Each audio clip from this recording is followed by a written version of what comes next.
You're listening to Inklings of Insight. Hi, so I've got a new book summary for you. It's called Think and Grow Rich by Napoleon Hill. It's about the secrets of 40 millionaires' wealth revealed. So it's interesting because I'm actually going to do a series on financial stability as well.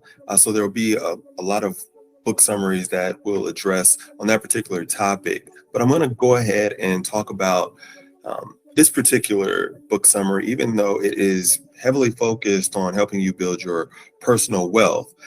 I think it's appropriate here in our growth and development series as well, though, because of the themes that the book addresses. And you'll see that a lot of the themes that we've already covered appear in this book as well, but we also have some pretty, I think, meaningful insights that we'll be able to share with you as well. So it's essential for those of you who want to be successful to examine our own personal attitude towards setting our goals and dreams. So one of the things that I really love about this book summary is it highlights introspection, which I think is so important. A lot of times we set goals, we set objectives, dreams, ambitions, but they're kind of pie in the sky. As you can see here, it says castle in the sky.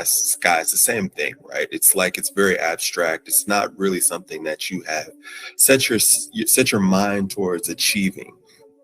And I like that this book highlights the fact that you really have to take a close look at yourself and determine if this is really something that you want to go after. Like, how bad do you really want it? Like, are you serious about it, or is it just something that sounds nice? Because as we talk about some of the themes, the elements that go into actually making your dreams come true, you're going to actually have to seriously consider whether or not you're willing to put in the work, whether you're really willing to make that investment.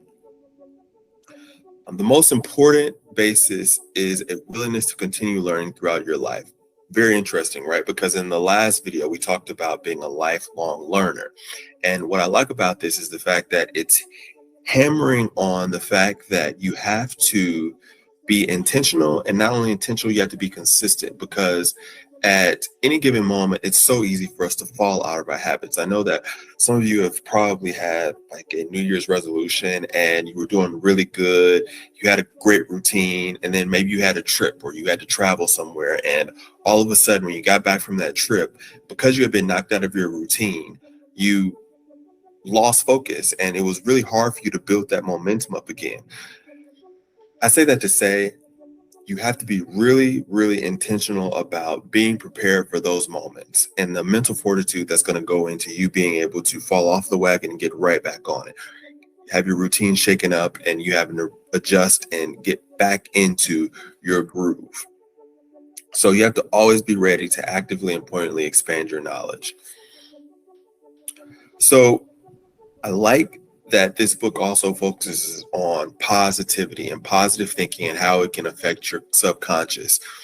I think this is so important because in a previous video, not only did we talk about grit, we also talked about gratitude. And even today, I was working out and I was thinking to myself, man, I'm grateful for the ability for me to be able to actually participate in this activity right now, but man, I am really suffering. And it can be really hard for you to look at the bright side when it comes to your suffering, right? Because it's not fun. You're not enjoying yourself. But it's so important for you to be able to focus and fixate on something positive. Maybe it's the outcome, maybe it's the benefits, maybe it's the reward that you're going to allow yourself to enjoy after you finish this activity. But whatever it is, this book emphasizes how you have to really feed that positive side of your subconscious, because the negative side, the the pessimistic side, is full of all of these negative thoughts that actually will draw down your ability to perform and your ability to get to where you want to go. So I told you that I highlight some insights, and I wanted to look at the main success drivers based off of research. And, it's interesting because there's a really long list, and we've already talked about some things in the past that contribute to success, or they contribute to you being able to power your growth and development.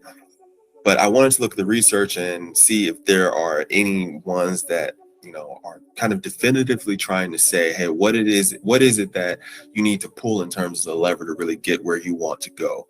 And of course, there's going to be a myriad of opinions and expert perspectives on it, but there are three here that are highlighted off of three different research studies. One is grit, and we've already talked about grit. I'm a firm believer in you just having to bear down and just deal with the challenges, the struggles, and you have to have the mental fortitude to really push through.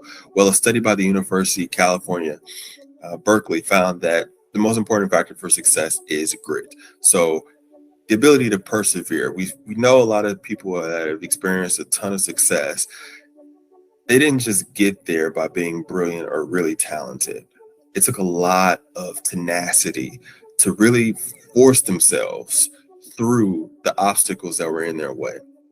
A growth mindset.